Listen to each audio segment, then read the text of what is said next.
Hello, friends. I'm Dr. Sarita Salzberg, board certified in family medicine and addiction medicine, and I've been helping people for over 25 years. I also have no willpower. I'm a food addict, and I make these videos to help in my recovery because 2 is 11. When you're here with me, the power of 2 is the power of 11. And just talking with someone else really helps me stay on track. And I hope this will help you too. I would like to talk with you about some other myths that I absorbed as a child and as a doctor and how to break these myths. So, in the 1970s, the food pyramid came out, and we were told eat low fat, eat 6 times a day, eat high carbohydrates, and everything would be fine, and we wouldn't get heart disease, and we'd all be healthy. Well, that came out in 1977.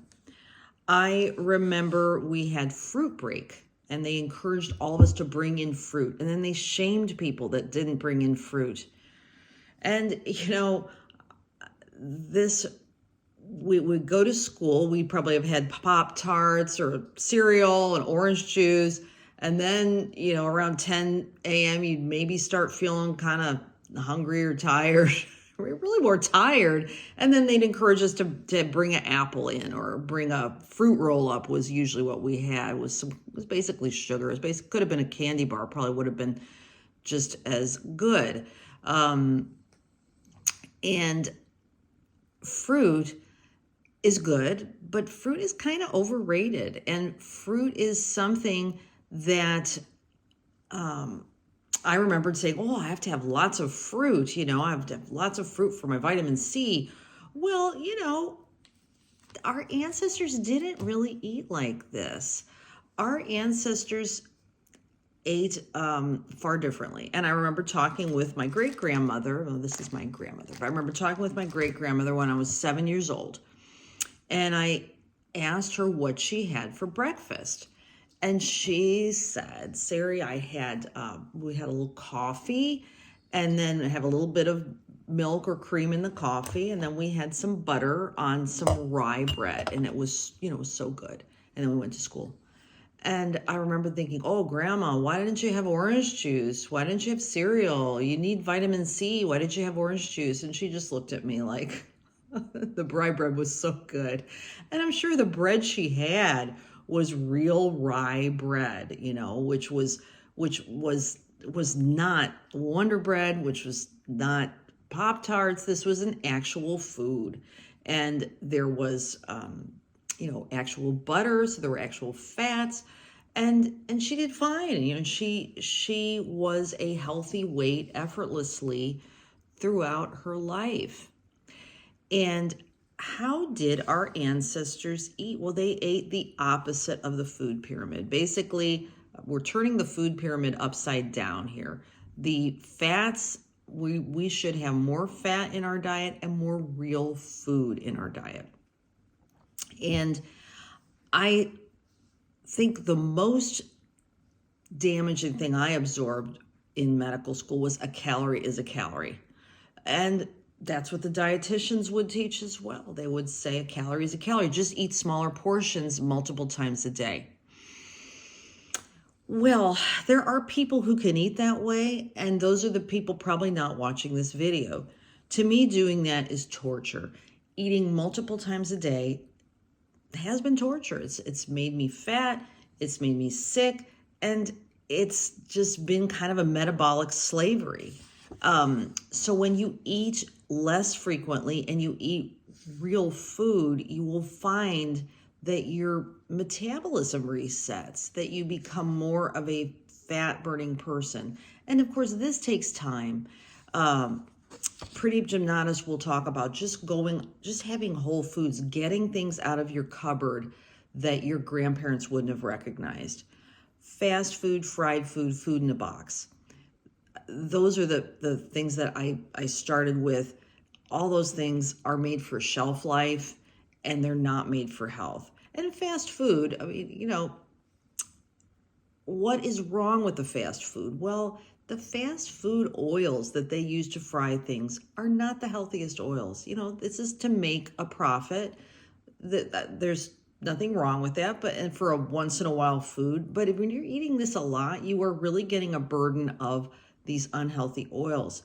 And what are healthy oils? This was another brainwashing and gaslighting that I only recently redid. So I remembered thinking, oh, sunflower oil, peanut oil, canola oil, these are vegetable oils. Vegetables are healthy, so these vegetable oils should be healthy. Well, no, they're not healthy. And I would refer you to Pradeep Gymnatis and Jason Fung's YouTube channel about these fats. The good news is the actual fats of our ancestors are fine. Our liver recognizes these fats and knows how to metabolize them. The other fats, our liver is not used to. This is like a brand new processed food, and it causes inflammation. Everyone knows high fructose corn syrup is not good. We all know that is not good for our bodies, but sunflower oil, canola oil, I really thought these were healthy oils. And again, it's the de-brainwashing from the food pyramid that fat is bad. So fat is not bad. We need fat for healthy brain development. We need fat to build our cell membranes. Our cell membranes are made of fat. So we can rediscover the foods of our ancestors. Ghee, ghee, clarified butter. This is a health food. This is a wonderful food. It doesn't require refrigeration. You can cook with it. It's great. Coconut oil. This is the Bulletproof Coffee oil. Coconut oil is great. Avocado oil is great. Full fat dairy is fine. And meat, grass-fed, grass-finished beef is fine. Organic chicken is fine. And to eat actual whole foods like our ancestors, there's nothing wrong with that. Now, what's tough about that is time. And this is my snail. I remember the slow food movement years ago that was supposed to counteract the fast food movement. I remember reading about it, in the 80s and 90s. I think especially maybe in the 90s, reading about the slow food movement and thinking, well, you know what? This is great, but I'm a working mom. I'm exhausted.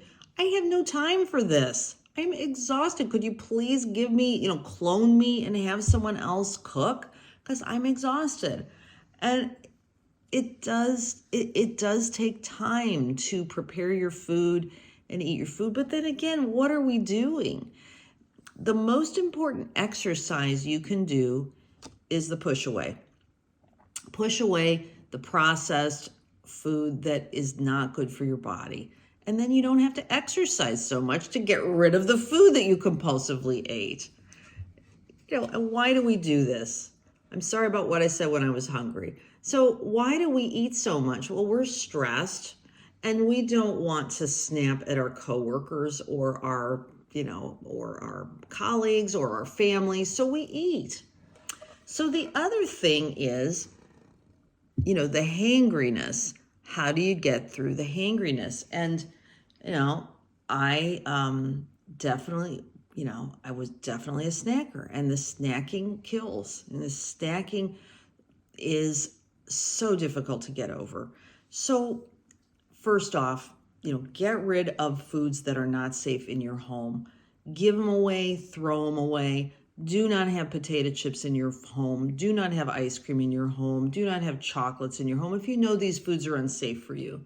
Halloween is starting, so I have candy corn around. I don't really like candy corn. That's a safe food for me. I have lollipops around. I don't really like those. They're safe. But I can't have chocolate in my home. I can't have ice cream in my home.